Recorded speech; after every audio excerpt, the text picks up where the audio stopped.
இன்றைய தினம் தொல் திருமாவளவன் முள்ளிவாய்க்கால் நினைவிடத்திற்கு வந்து அஞ்சலி செலுத்திய ஒரு வரலாற்று ரீதியான அவமானகரமான நிகழ்வு ஈழத்தமிழர்களுக்கு நடந்திருக்கிறது. வணக்கம், நான் சட்டத்தரணி உமாகரன் ராசையா. இன்றைய நாள் தாயகத் தமிழர்களை பொறுத்தவரையிலும் ஈழத்தமிழர்களை பொறுத்தவரையிலும் நாங்கள் ஒரு அவமானகரமான நாளாக கருதுகிறோம். ஏனென்றால் யுத்தத்தில் ராஜபக்சே வென்றதும் இலங்கைக்கு தேடி வந்து ராஜபக்சேக்களுக்கு வாழ்த்து சொன்ன திருமாவளவனை என் இனிய ஈழத்தமிழர்கள் உங்களுக்கு நினைவில் இருக்கும். உண்மையாக திருமாவளவனுக்கு எங்கள் மீது அக்கறை இருந்திருந்தால் யுத்தம் முடிந்ததும் நேராக ராஜபக்சே வீட்டுக்கு தேடி போய் அவருக்கு வாழ்த்து சொல்லி இருக்க மாட்டார். மாறாக நேரடியாக வன்னிக்கு வந்திருப்பார். குற்றமுள்ள நெஞ்சுதான் குறுகுறுக்குது.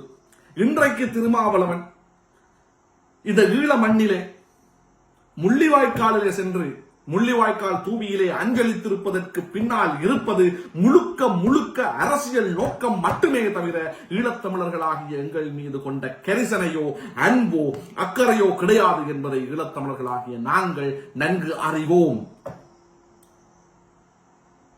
ஒரு திருடர் போல வந்து ஒரு திருடர் போல சென்று முள்ளிவாய்க்காலிலே நினைவேந்தலை செய்துவிட்டு புகைப்படங்களை போட்டிருக்கிறது. 2026 நடைபெற இருக்கின்ற தமிழக சட்டமன்ற தேர்தலை, தமிழ்நாடு சட்டமன்ற தேர்தலை அடிப்படையாக கொண்டதை தானே தவிர ஈழத்தமிழர்களாகிய எங்கள் மீது கொண்ட அன்பின் காரணமாக நடந்த ஒரு சம்பவம் கிடையாது. உண்மையில் ஒரு திருடன் போல அல்லாமல் திருமாவளவன் அவர்கள் ஒரு தூய்மையான ஒரு மனிதனாக இருந்தால், ஒரு தமிழனாக இருந்தால், மே மாதம் 18 2026 ஈழத்தமிழ் மக்களாகிய நாங்கள் முள்ளிவாய்க்காலில் குழுமி எங்களுடைய சொந்தங்களுக்கு உறவுகளுக்கு அஞ்சலி செலுத்துகின்ற அந்த நாளில் அவர் அங்கு வந்து அஞ்சலி செலுத்த வேண்டும்.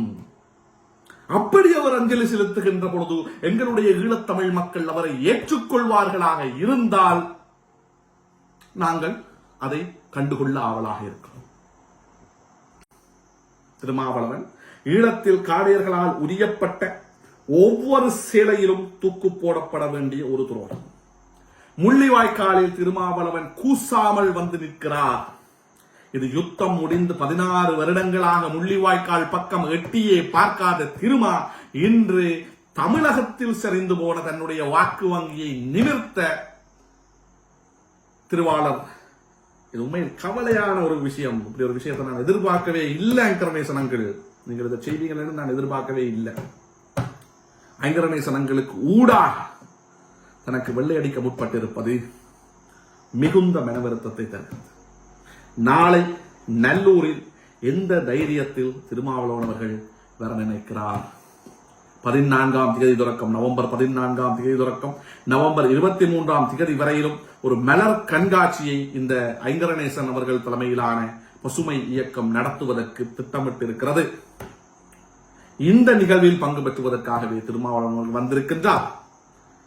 அது ஒரு தனிப்பட்ட அமைப்பினுடைய நிகழ்ச்சி. அதற்கு திருமாவளவன் அவர்களை வரவேற்பதற்கு அவர்களுக்கு பூரண சுதந்திரமும் உரித்தும் உண்டு. ஆனால் அதே மலர் கண்காட்சிக்கு நாங்கள் போவதா, அந்த கண்காட்சிக்கு ஆதரவு வழங்குவதா என்பதை தீர்மானிக்கக்கூடிய, முடிவெடுக்கக்கூடிய பூர்ண சுதந்திரம் ஈழத்தமிழர்களாகிய எங்களுக்கும் நிச்சயமாக உண்டு.